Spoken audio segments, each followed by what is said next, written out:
Welcome back to Geared Up Windows YouTube channel. In this video, we will guide you on how to open on a screen keyboard on Windows 11.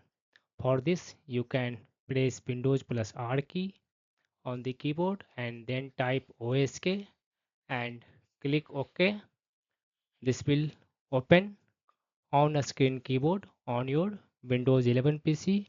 Otherwise, click on this one Start button, then select Settings. In the left sidebar, select Accessibility. On the right, scroll down to Interaction section. Click on this one Keyboard and then here under On a Screen Keyboard, Access Keys and Print a Screen, turn on this one Toggle switch. This will also open on a screen keyboard on your Windows 11 PC.